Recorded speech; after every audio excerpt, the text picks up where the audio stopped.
नमस्कार, प्रदेश न्यूज में आपका स्वागत है और मैं हूं आपके साथ काजल साहू। आइए नजर डालते हैं आज की हेडलाइंस पर।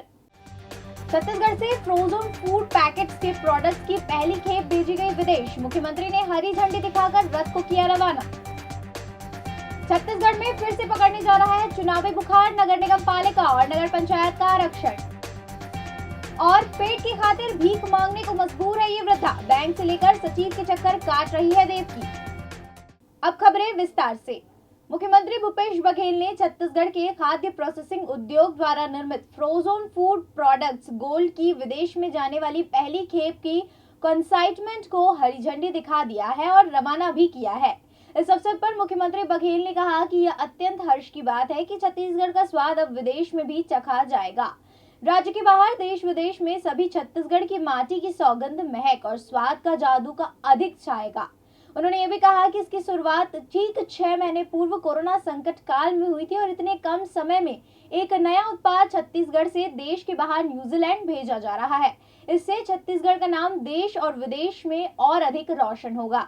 यह हमारे लिए गर्व की बात है। कोरोना संकट काल के दौरान में प्रारंभ हुए इस इकाई ने हजारों लोगों को रोजगार भी दिया है।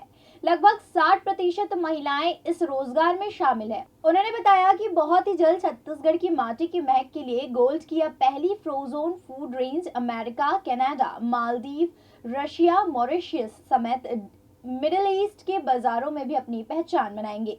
इस उत्पाद को राष्ट्रीय अंतर्राष्ट्रीय संस्थानों से लाइसेंस प्राप्त होने के साथ ही फूड ऑडिट, क्वालिटी और सेफ्टी स्टैंडर्ड में भी ए ग्रेड मिला है। छत्तीसगढ़ में धान पर पक्ष विपक्ष की तीखी तकरार जारी है। प्रदेश में पूर्व कृषि मंत्री बृजमोहन अग्रवाल ने कांग्रेस सरकार पर बड़ा आरोप लगाया है। उन्होंने कहा कि 1300 करोड़ का धान खरीदी केंद्रों में पड़ा सड़ गया है। इसके साथ ही दोषियों के खिलाफ कार्रवाई होनी चाहिए। लेकिन अपने इस बयान से बृजमोहन अग्रवाल खुद ही फंसते नजर आ रहे हैं। दरअसल उनके इस आरोप पर कांग्रेस ने उनके सबूत मांग लिए। कांग्रेस प्रवक्ता विकास तिवारी ने पलटवार करते हुए कहा कि नौसिखिया नेताओं जैसी बयानबाजी कर पूर्व मंत्री भ्रम फैला रहे हैं।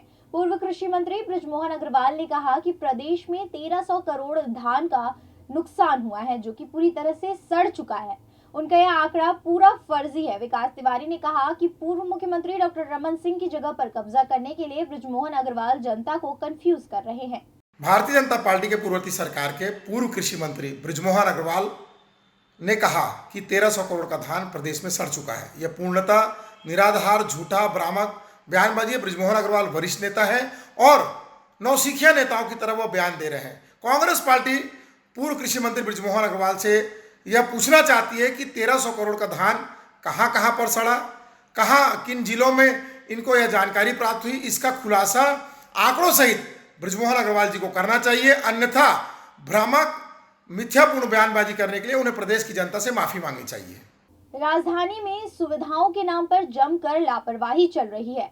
नगर निगम और स्मार्ट सिटी के लोगों को प्यास बुझाने के लिए करोड़ों रुपए तो खर्च कर रही है। लगभग 3 साल पहले वाटर एटीएम लगवाए गए, पर शहर के सार्वजनिक स्थानों पर 8 करोड़ रुपए की लागत से लगे वाटर एटीएम अब बंद पड़े हुए हैं। इनकी हालत भी काफी जर्जर हो गई है।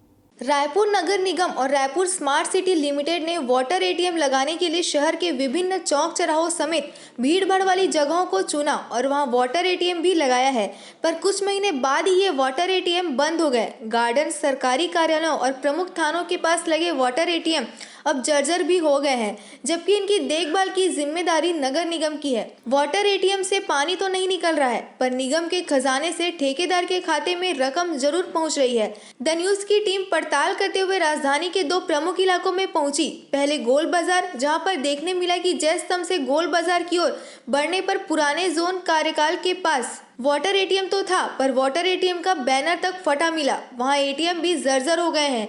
गोल बाजार में अपने रोजी रोटी कमाने वाले ठेले वाले ने बताया, ये एटीएम जब शुरू हुआ था तो यहाँ पानी के लिए लाइन लगे रहता था, पर ये काफ़ी दिन से खराब है। पहले यहाँ पे लोग आते थे, पानी पीते थे, ले जाते थे और लोग तो अपना पीते थे, लेकिन वो जहाज लेकर आते थे, पूरा भर भर के ले जाते थे। इससे बहुत कुछ रहने से ये सुविधा मिली कि लोगों को पानी प्राप्त हो रहा था। एक का सिक्के में अपना पी रहे थे लोग, सस्ते मिल रहा था पानी, यहाँ पानी मिल रहा था लोगों को। यही है कि सबके लिए अवेलेबल है, बढ़िया, अच्छा है और ठंडा पानी रहता था। और जब से ये टंकी को भी हटाया गया था यहाँ से, निगम का जब से पूरा टूटा है ना सर, वो पूरा वहाँ से वहाँ तक के पूरा टूटा हुआ है, तो वो क्या है जब से बंद हुई है। फिर आगे बढ़ते हैं। The news team Motibagh garden के पास पहुंची, जहां पर मशीन तो काफ़ी हद तक ठीक था, पर मशीन चालू नहीं था। स्थानीय निवासी से बात करने में पता चला कि कुछ महीने पहले इसके चालू रहने पर काफ़ी लोगों की भीड़ रहती थी, पर देख रेख के अभाव में ऐसी स्थिति बनी।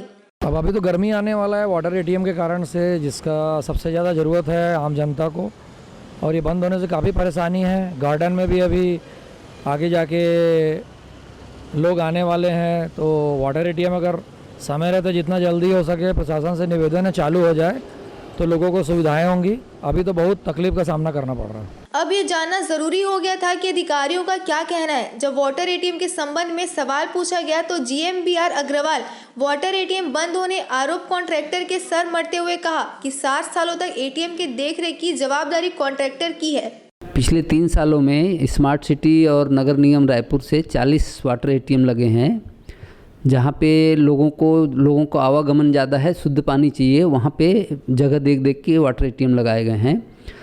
और इनको 7 साल तक मेंटेनेंस और संचालन करने की जवाबदारी कॉन्ट्रैक्टर की है, और अगर संचालन संधारण में दिक्कत करता है तो उसके पैसे भी कटते हैं, जो उसको सालाना पेमेंट करना होता है।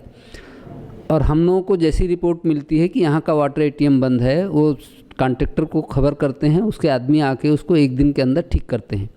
पर इसके अलावा भी कुछ दूसरी तरह की समस्याएं हैं। कुछ शरारती तत्व या कुछ बच्चे कौतूहलवश जो है वाटर एटीएम के साथ छेड़छाड़ करते हैं, राड वाड डाल देते हैं, तोड़ देते हैं, तो इस तरह से उसमें भारी डैमेज होता है, पर उसके बावजूद भी वो लोग ठीक करते हैं। वाटर एटीएम को जल्द शुरू करने की योजना बनाने के बजाय निगम और स्मार्ट सिटी लिमिटेड अब कॉन्ट्रैक्टर पर सारा ठीकरा फोड़ रहे हैं। यही कारण है कि आम लोगों को शुद्ध पानी के लिए रास्ते में भटकना पड़ रहा है। खैर, अब देखना होगा कि निगम बिगड़े हुए वाटर एटीएम को कब तक सुधारती है और प्यासे को पानी कब मिल पाता है। कैमरामैन होरीलाल साहू के साथ रोहित मिश्रा की रिपोर्ट, द न्यूज़। छत्तीसगढ़ में उन नगरीय निकायों में चुनाव की घोषणा जल्द हो सकती है जहां वर्ष 2021 में चुनाव प्रस्तावित है। राजधानी में बिरगांव समेत दर्जन भर निकायों में चुनाव कराने जाने हैं। अनुमान ये भी है कि विधानसभा के बजट सत्र के बाद चुनाव हो सकते हैं। इसी सिलसिले में उन सभी निकायों में वार्ड आरक्षक की प्रक्रिया शुरू की जा रही है जहां चुनाव प्रस्तावित है। छत्तीसगढ़ राज्य निर्वाचन आयोग की माने तो वोटर लिस्ट बनाने और चुनाव के लिए कैलेंडर बनाने का काम कलेक्टरों से बात करने के बाद ही प्रारंभ किया जाएगा।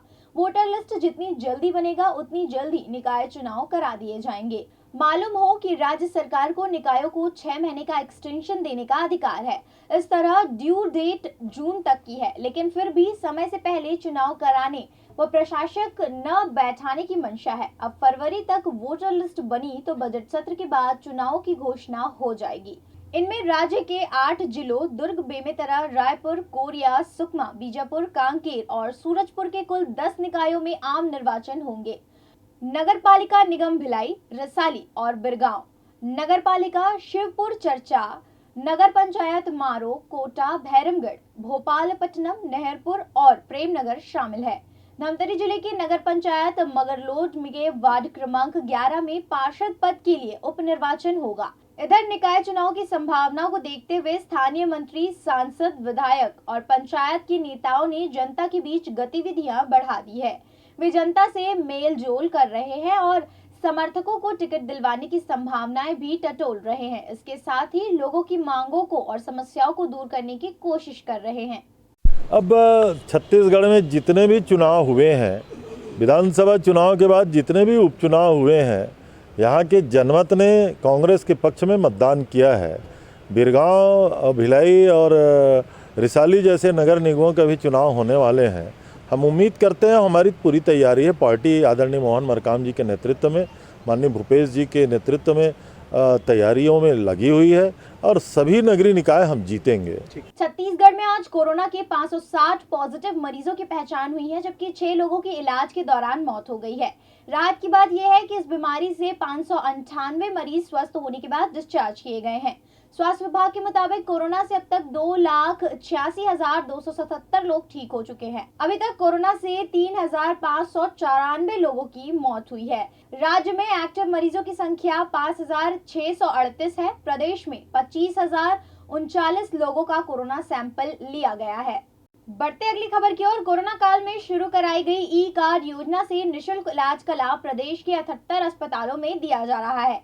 वहां सभी राशन कार्ड धारियों को इलाज की सुविधाएं मिलेंगी। जिला स्तर पर भी स्वास्थ्य विभाग ने जरूरतमंदों को बेहतर स्वास्थ्य सुविधा दिलाने की व्यवस्था पूरी कर ली है। आयुष्मान भारत, प्रधानमंत्री जन आरोग्य योजना, डॉक्टर खूबचंद बघेल स्वास्थ्य सहायता योजना अंतर्गत ई कार्ड बनाया जा रहा है। ई कार्ड बनवाने के लिए जिले के सभी 59 शासकीय चिकित्सालयों और 19 निजी चिकित्सालयों में आने वाले सभी आईपीडी और ओपीडी मरीजों तथा उनके परिवार के सदस्यों का भी योजना अंतर्गत ई कार्ड यानी कि आयुष्मान कार्ड निःशुल्क बनाकर प्रदान किया जा रहा है। प्रधानमंत्री जन आरोग्य योजना के लिए ई कार्ड जिला अस्पताल कमरा नंबर 5, भूतल, बसंतपुर, डोंगरगढ़ रोड, राजनांदगांव को चिन्हांकित किया गया है। इलाज के लिए लोगों को भटकना न पड़े, इसके लिए ई कार्ड बनाने के लिए हर क्षेत्र में सुविधा दी जा रही है। शहरी प्राथमिक स्वास्थ्य केंद्र शंकरपुर और मोतीपुर, सिविल अस्पताल खैरागढ़, समस्त सामुदायिक स्वास्थ्य केंद्र, समस्त प्राथमिक स्वास्थ्य केंद्र और समस्त पंजीकृत 19 निजी चिकित्सालय में ई कार्ड बनवाने के लिए चिन्हांकित किया गया है। डॉक्टर खूबचंद बघेल स्वास्थ्य सहायता योजना के अंतर्गत उन परिवारों के सदस्यों को अपने राशन कार्ड के अनुसार स्वास्थ्य सहायता की पात्रता की जानकारी मिल सके और आपात स्थिति में परिवार या सदस्य स्वयं आसानी से इलाज प्राप्त कर सके। यहाँ पे रुकेंगे छोटे से ब्रेक के लिए। ब्रेक के बाद जल्द लौटेंगे। नमस्कार दोस्तों, वर्ल्ड मीडिया लेकर आ रहा है आपके समक्ष द न्यूज़ समाचार चैनल। द न्यूज़ में हैं अनुभवी cameraman, reporters, input head, script writer, जिन्हें वर्षों का अनुभव है। हमारी यह टीम 2400 घंटे कंप्यूटर के ऊपर खेल रही है। हमारी टैगलाइन है खबर पल पल की। हमारे रिपोर्टर्स, हमारी एक टीम चाहती है कि किसी भी प्रकार का समाचार जो आपके लिए बहुउपयोगी हो, जो देश के लिए बहुउपयोगी हो, कोई भी ऐसा समाचार न छूटे जिसे दिखाया जाना आवश्यक हो। द न्यूज़ अन्य चैनलों से हटकर होगा। इसके समाचार, इसकी खबरें, इसकी गुणवत्ता, हर किसी को हमने एक अलग कसौटी पर रखा है। मैं चाहूँगा कि हमारा यह चैनल जो छत्तीसगढ़ में ग्रांट पे 340 पर दिखाया जा रहा है, एशियन पर 171 पर और टाटा स्काई पर सुबह 9 से 9:30 बजे तक, 10:30 से 11 बजे तक, रात्रि 9:30 से 10 बजे तक और 10:30 से 11 बजे तक 1168 नंबर प्लेटफॉर्म पर अवश्य देखें। अपनी प्रतिक्रियाएं दें। आपका सहयोग चाहूँगा, आपका स्नेह चाहूँगा, आपका आशीर्वाद चाहूँगा, ताकि राज्य और देश की सेवा में यह चैनल द न्यूज़ अपनी अहम भूमिका निभाए। अपेक्षा है सहयोग की, आशीर्वाद की। नमस्कार। ब्रेक के बाद फिर से आपका स्वागत है। रुक करेंगे खबरों की ओर। 2 साल से निराश्रित पेंशन के लिए भटक रही एक वृद्धा ने पूर्व मंत्री महेश गागड़ा से मिलकर मदद की गुहार लगाई है। आप बीती सुनाने पहुंची देविका का कहना था कि विगत 2 वर्षों से वह पेंशन के लिए बैंक से लेकर पंचायत सचिव के चक्कर काट रही है। हाथ पांव उनके लाचार हो चले हैं, बावजूद उनकी फरियाद सुनने को कोई भी तैयार नहीं है। बैंक जाने पर खाते में पैसा जमा न होने की बात कहकर बरेंट लौटा दिया जाता है, तो वहीं पंचायत सचिव सर्वे सूची में नाम न होने का हवाला देकर कभी लौटा दिया जाता है। घर पर उनका बेटा उनकी देखभाल नहीं करता। अपने गुजारे के लिए वे औरों की मदद मांगकर गुजारा करने को मजबूर है। हालत से हताश देवकी की आप बीती सुनने के बाद पूर्व मंत्री गागड़ा ने त्वरित आर्थिक सहयोग करते भाजपा जिला अध्यक्ष श्रीनिवास मुदलियार को पेंशन प्रकरण के निराकरण के लिए जिम्मेदार अफसरों को संपर्क करने के निर्देश दिए हैं। मेरे को तो हाथ पैर नहीं आता है बेटा, जीने का ही तकलीफ। अच्छा, पेंशन का क्या दिक्कत है? पेंशन नहीं मिलता, अब क्या काम करके जीऊंगी। कब से नहीं मिल रहा पेंशन? मेरे को तो 2-3 साल हो रहा है, नहीं मिल रहा है। पहले मिल रहा था। कहाँ के रहने वाले हो आप? मैं तो खुद मुरपंच याद है। अच्छा, अभी कहाँ रह रहे हो? अभी शांति नगर 7 नंबर वार्ड है। तो गुजारा कैसे चल रहा है आपका? अब क्या करूँ, पहले कहीं मांगने जाती थी, अब याद पैर नहीं आ रहा है, मांगने नहीं जा पाती। बड़ा दुखड़ा बता रही, बहुत ही दुखद है कि उनको पेंशन 2 साल से नहीं मिल रहा है और जिस तरह से निराश्रित लोगों का पेंशन बंद होना भी बड़ा दुखद है और सरकार का जो मैनेजमेंट बड़ा हास्यास्पद भी है कि इस तरह से वृद्धाओं का जो निराश्रित है, जिनके पति नहीं है, बच्चे नहीं हैं, उनको पेंशन तक बंद करना मुझे लगता है बड़ी दर्दनाक है। और हम प्रशासन से संपर्क करके बात करेंगे, इनका पेंशन प्रारंभ हो जाए। छत्तीसगढ़ में महिला यात्रियों की सुरक्षा के लिए सभी सार्वजनिक यात्री वाहनों में जीपीएस और पैनिक बटन लगाया जाएगा। परिवहन मंत्री मोहम्मद अकबर के अनुसार वाहनों की निगरानी के लिए ट्रैकिंग डिवाइस और कमांड सेंटर बनाया जाएगा। इसकी लागत करीब 15,40,000 होगी। इस खर्च का 60% हिस्सा केंद्र सरकार और 40% राज्य सरकार वहन करेगी। केंद्र सरकार ने इसके लिए निर्भया फंड से 4,19,00,000 रुपए राज्य सरकार को दे दिए हैं। उन्होंने बताया कि इसके लिए टेंडर आदि की प्रक्रिया शीघ्र ही शुरू की जाएगी। पत्रकारों से चर्चा के दौरान मंत्री अकबर ने बताया कि केंद्र सरकार से सार्वजनिक यात्री वाहनों में अप्रैल 2019 से जीपीएस अनिवार्य कर दिया है। शोरूम से निकलने वाले सभी यात्री वाहनों में जीपीएस लगा हुआ है। उन्होंने बताया कि पुराने वाहनों में जीपीएस सिस्टम और पैनिक बटन की व्यवस्था शीघ्र ही की जाएगी। उन्होंने ये भी बताया कि सभी जीपीएस में 2 सिम लगाए जाएंगे ताकि वह नेटवर्क से हमेशा जुड़े रहे। मंत्री अकबर ने बताया कि इसके लिए राज्य सरकार ने 6,16,00,000 रुपए का बजट प्रावधान रखा है। इसी महीने की 18 तारीख को मुख्य सचिव की अध्यक्षता में हुई एम्पावर्ड कमेटी की बैठक में इस परियोजना को नीतिगत अनुमोदन दिया जा चुका है। जीपीएस और पैनिक बटन सिस्टम से 3 तरह के यात्री वाहनों को छूट रहेगी। इसमें 2 पहिया, ई रिक्शा और ऑटो रिक्शा शामिल है। इसके अतिरिक्त सभी सार्वजनिक यात्री वाहनों में यह दोनों सिस्टम अनिवार्य रूप से लगाया जाएगा। मंत्री ने बताया कि वाहनों में लगे जीपीएस के बंद होने के बाद सूचना कमांड सेंटर को ये भी मिलेगा।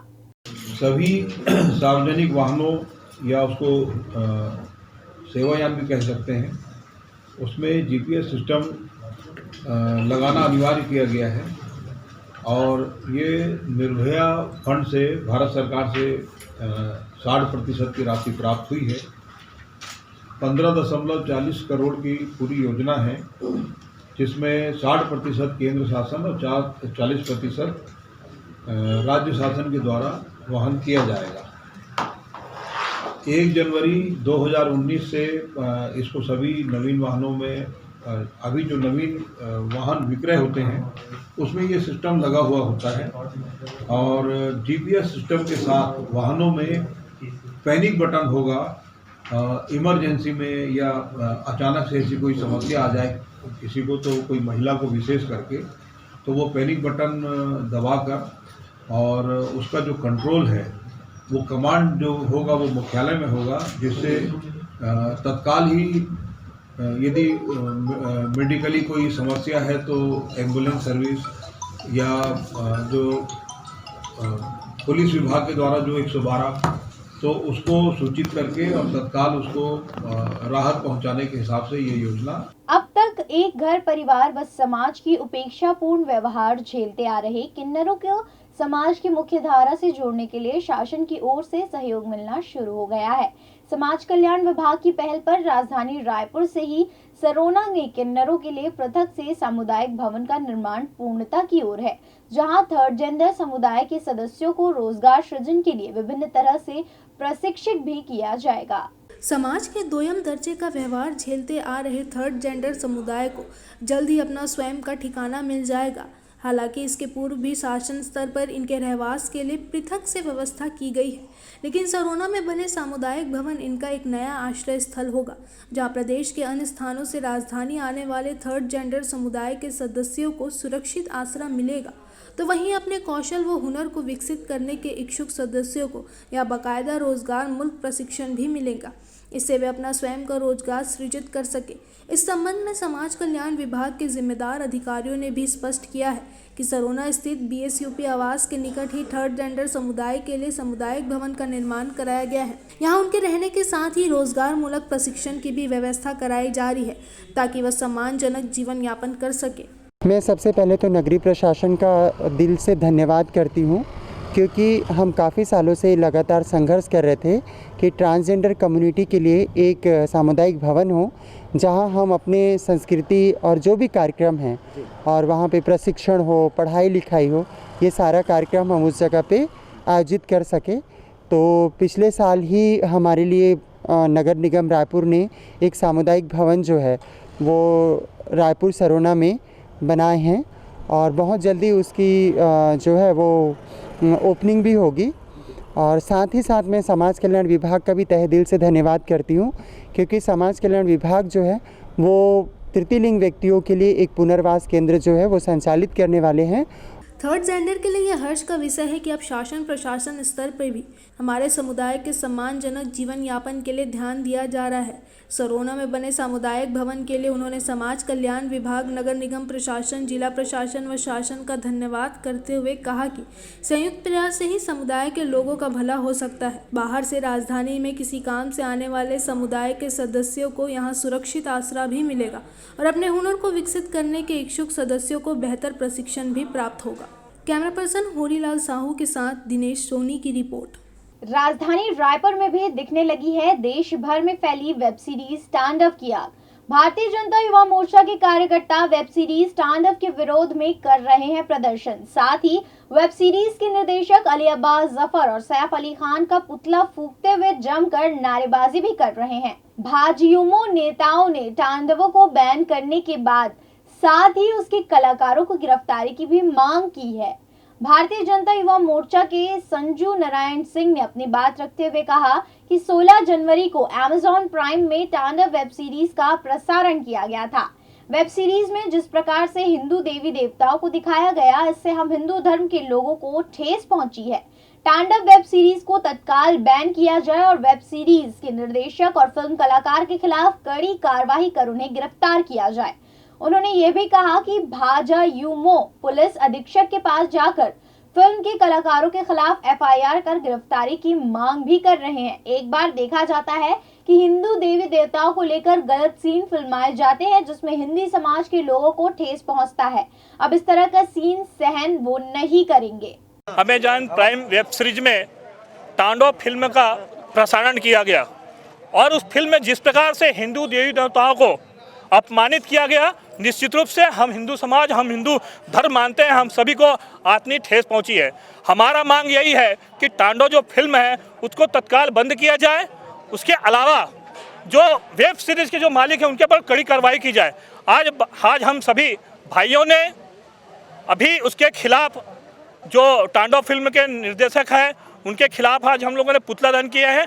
बढ़ते अगली खबर की ओर। राजधानी के पंडरी बस स्टैंड में यातायात के बढ़ते दबाव और राजधानी के अनुरूप एक सुव्यवस्थित बस स्टैंड की कल्पना पूर्ववर्ती सरकार ने की थी। इससे विडंबना ही कहा जाए या सर्व सुविधा युक्त बस स्टैंड तो बनकर तैयार है, लेकिन लोकार्पण नहीं होने से यह धूल खाकर जर्जर हो रहा है। आलम यह है कि दिन ढलते ही यहाँ असामाजिक तत्वों और शराबियों का जमावड़ा हो जाता है। अब लोकार्पण के लिए मुख्यमंत्री के समय का इंतजार किया जा रहा है। करोड़ों की लागत से बनकर तैयार अंतर्राज्यीय बस स्टैंड दूधाधारी मंदिर प्रबंधन और जिला प्रशासन के खींचतान की भेंट चढ़ता नजर आ रहा है। कुछ शर्तों के आधार पर मंदिर ट्रस्ट ने कई एकड़ की भूमि बस स्टैंड निर्माण के लिए उपलब्ध कराई थी, लेकिन इनमें से केवल एक शर्त ही पूरी हो पाई है। लिहाजा मंदिर प्रबंधन भी वादे के तहत शर्तें पूरी कराने पर अड़ गया है। वहीं दूसरी ओर जिला प्रशासन के जिम्मेदारों का कहना है कि अन्य शर्तों को भी पूरा किया जाएगा। नए बस स्टैंड का हाल ये है कि वहां असामाजिक तत्वों द्वारा शराब सेवन तो किया ही जाता है, साथ ही अनैतिक रीति की पुष्टि भी हुई है। हम ये इसलिए कह रहे हैं क्योंकि यहाँ आपत्तिजनक वस्तुएं भी मिली है। इधर भाटा गांव सहित आसपास के इलाकों के लोगों की राय भी बस स्टैंड को लेकर अलग अलग है। कुछ लोगों का कहना है कि बस स्टैंड जल्द से जल्द शुरू होना चाहिए, तो वहीं कुछ लोगों की राय है कि बस स्टैंड की जगह इस भवन का अन्य जनहित के कार्यों में उपयोग होना चाहिए। रहवासियों की मंशा है कि बस स्टैंड शुरू होने से यहाँ बाहरी लोगों के साथ ही असामाजिक तत्वों की आवाजाही बढ़ जाएगी। इससे आसपास का वातावरण खराब होगा और आपराधिक घटनाएं बढ़ सकती है। लिहाजा बस स्टैंड शुरू नहीं होना चाहिए। वहीं कुछ लोगों का कहना है कि बस स्टैंड शुरू होने से आसपास के लोगों को रोजगार के नव अवसर प्राप्त होंगे। इस खींचतान के बीच बस स्टैंड का जहां लोकार्पण लटका हुआ है, तो वहीं अब उचित देखरेख के अभाव में बस स्टैंड जर्जर और टूट फूट का शिकार हो रहा है। इस संबंध में महापौर का स्पष्ट कहना है कि बस स्टैंड के लोकार्पण में कहीं कोई दिक्कत नहीं है। मुख्यमंत्री से समय मिलते ही इसका लोकार्पण करने की तैयारी है। बस स्टैंड जब जनता के पैसा से इतना लागत से बने हुए है तो बस स्टैंड तो चालू होना ही चाहिए।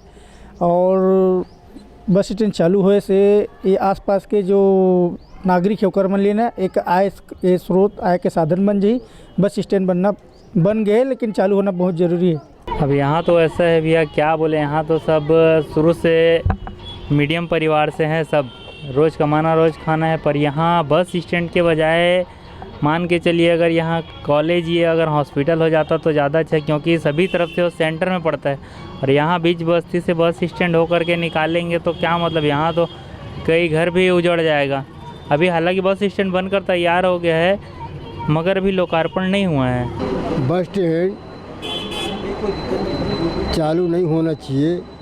का बार यहाँ का माहौल बहुत ज़्यादा गंदगी गंदा हुई, गुंडा मावाली चोर उचक्का सब यहाँ पनप ही, एक स्थिति बस स्टैंड नहीं बनना चाहिए। पंडरी जैसे व्यस्तम इलाके और यात्री बसों को सुव्यवस्थित करने के लिए भाटा गांव में अंतर्राज्यीय बस स्टैंड बनकर तैयार है, लेकिन मठ प्रबंधन जिला प्रशासन के बीच मची खींचतान के चलते इसका लोकार्पण आज तक अटका हुआ है। सवाल ये उठता है कि करोड़ों रुपए की लागत से बना ये बस स्टैंड आखिर जनता को कब मिलेगा? बस स्टैंड की सौगात जनता को आखिर कब मिलेगी?